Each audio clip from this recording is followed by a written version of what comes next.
Hey folks, or OS Reviews for watching our video review of the Lenovo K3 Note. This is a budget-oriented Android smartphone that has a 5.5-inch Full HD display and sells for under $200. It's unlocked, and in terms of specifications, at least on paper, it really isn't bad. It has a Octa-Core processor produced by MediaTek, clocked at 1.7 GHz, coupled with 2 gigs of DDR3 RAM, along with 16 gigabytes of built-in flash storage. It also has a 13-megapixel autofocus-enabled camera with dual LED flash, and runs on Android 5.0 Lollipop by default, but is upgradable to Android version 6.0.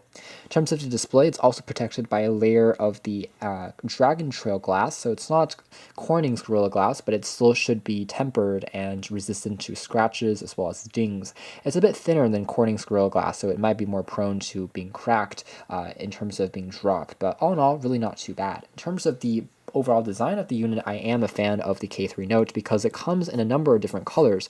The version that you see right here is a pearl white version that has this really interesting shine when you tilt it at certain degrees under the light. It also has a slight curve on each edge of the phone, which makes the phone kind of melt in your hand when you're holding it, despite the slightly larger form factor. So you can see on the back here we have access to the aforementioned camera along with the back-facing speaker, which actually is a pretty good speaker. It gets quite loud, it's fairly clear sounding, and although the placement isn't ideal and it doesn't have quite as much bass as a front-facing speaker maybe produced by HTC, it does do a very good job for the price point. Now, believe it or not, the K3 Note also has a removable back cover. It might not seem like it because the edges kind of wrap around the sides, and it feels very solid. It feels reassuring when you're holding it, doesn't creak, doesn't cringe, but you can actually remove the back cover to have access to a removable 3000 mAh capacity battery, which is hot swappable in addition to a micro SIM card slot. There's two of those in addition to a micro SD card slot, which allows you to expand the memory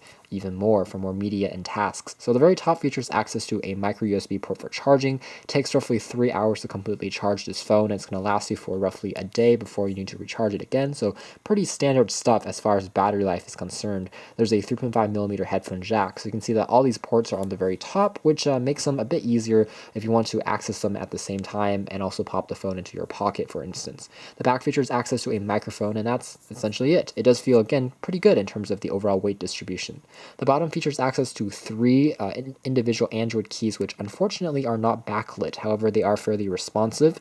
And on top, there's access to a front-facing camera, which is pretty decent for video chatting purposes and also for selfies next to the earpiece.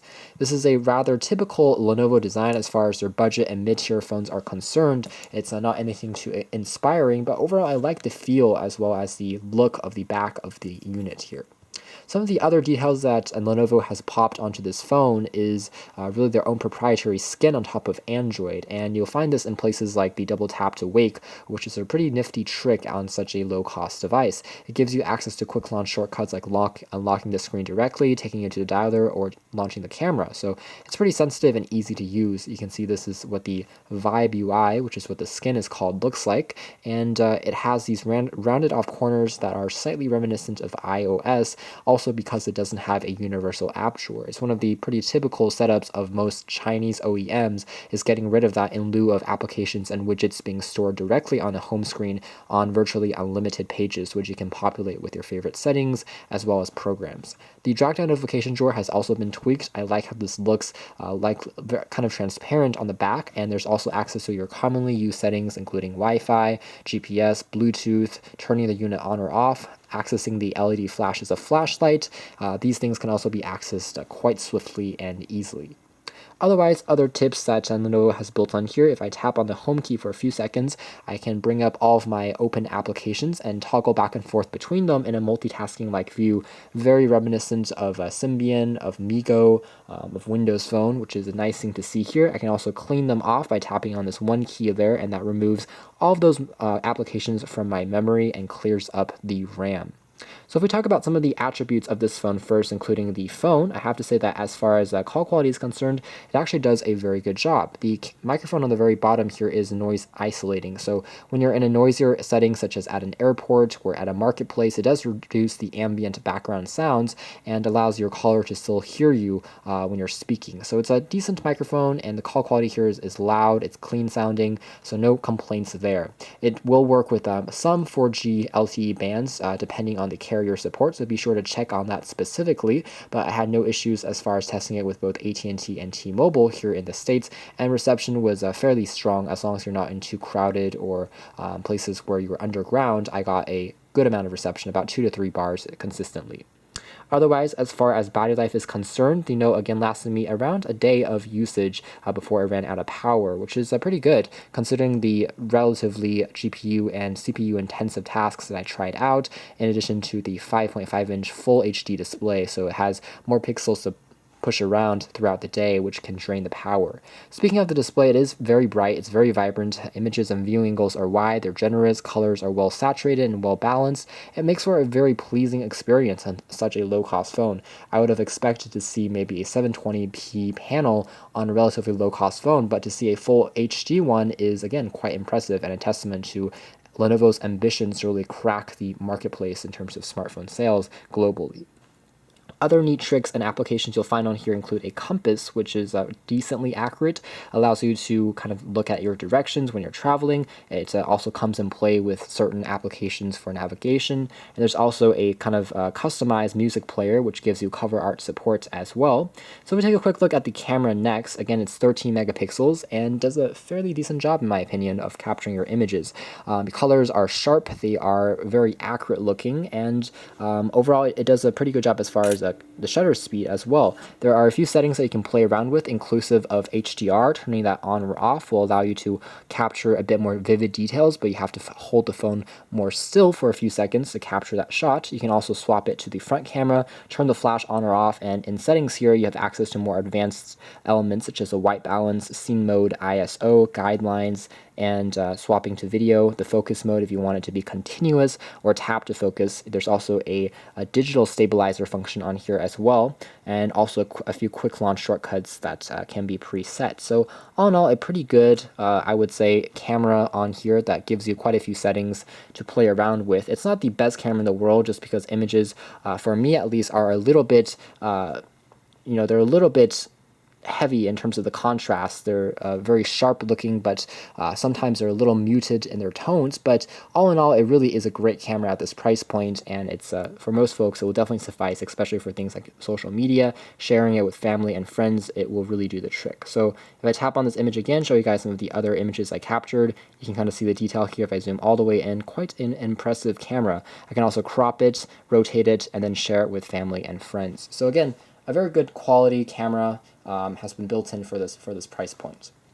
So otherwise, if we kind of exit out of this now and talk about the web browsing performance, jumping into that, it's a pretty good web browser. It has been slightly customized by Lenovo, like the whole Vibe UI that you see in here, but it gives you a quick access page of your commonly used applications, which you can populate with your favorite tabs and web pages, such as YouTube, for instance, or the New York Times. And speeds are pretty good. Although I have to say that as an Octa-Core chipset, I did expect it to be slightly snappier, and in real live day-to-day performance, it did slightly hiccup a few times here and there, and occasionally programs would freeze or crash on me, so it's not the most stable phone in the world, and that's something to really point out and observe. But all in all, really not too bad, and you can definitely watch back full HD videos without too many issues. So other things I wanted to quickly take a look at, there is tab browsing on the very top there, which is pretty good. And the keyboard here is actually a very standard stock install keyboard, so there's not anything too unusual to write home about. The touchscreen here is fairly responsive, not the most responsive in the world, but it does support 5 points of multi-touch, so it gives you pretty good typing experience all in all, especially since the keys themselves are a lot pretty large in terms of the size. So if you want to search on something like New York Times, it's going to give me there we go. The page can be fully loaded up, even the classic version or desktop site version that gives you images, text, as far as and also advertisements and interactive elements on the sides, including scroll bars that you can directly access on the phone. So it is a very powerful browser that works well, even for more complicated pages and websites. So All in all, a pretty good web browsing experience, great for watching videos, great for accessing news, and for reading longer texts as well as articles. Other extras that you'll find on this phone include a calculator app that's been slightly tweaked so you can rotate it to get the scientific mode. In addition to the standard array of Google functions like Hangout settings, I have to point out that the Play Store is actually not pre-installed in every single variant of the K3. So for instance, if you pick this up directly from China, obviously the Play Store is going to be disabled and you have to install a different ROM in order to get it fully working. But it's not a huge deal, and there's a ton of support out there as far as how to get that part done. But depending on the seller and the location where you buy the phone, that might be pre-installed already. There's also a voice recorder that uses a microphone, in addition to an FM radio client that uses the built-in antenna from your headphones as the signal. And there's also a theme center, which allows you to customize the overall look of the phone by changing the wallpapers, the way that the icons are displayed, so that you can navigate between multiple profiles for work, for play, for entertainment. And so that's one way to set things up. And you can see some of their widgets that they've customized down below here as well. So at the end of the day, I have to say that the Lenovo K3 Note is actually a very good value for the money, just because it has a full HD display, it has a very zippy processor, and it has 2 gigs of RAM. Those are specs that you might find in phones perhaps $100 more. So they really did try to bring the cost of the unit down and produce a phone that is pretty good. The battery life here is decent. It's 3,000 milliamp hour capacities, which is actually pretty large on paper. And the phone size makes it great for reading longer web pages, great for watching videos, for entertainment, for all those tasks. So it really makes for a compelling package if you're looking for a slightly larger phone, maybe a phablet, as we head into 2017, still makes for a pretty good option all in all. So we'll take a quick look next at just, the fact that it is indeed running on, again, Android version 5.0. You can see that this is the default OS. And again, the memory here can be expanded, so it allows you to further add more applications and media even after you run out by way of the micro SD card slot. So thanks for watching this video review of the Lenovo K3 Note. In my opinion, this is one of the better phablets you'll find in the under $200 department, just because it has a very sleek and understated design, and also has every feature that you would really want and performs quite well. It's obviously not the best phone in the world, but at this price point, it's really hard to complain, and it is one of the best values.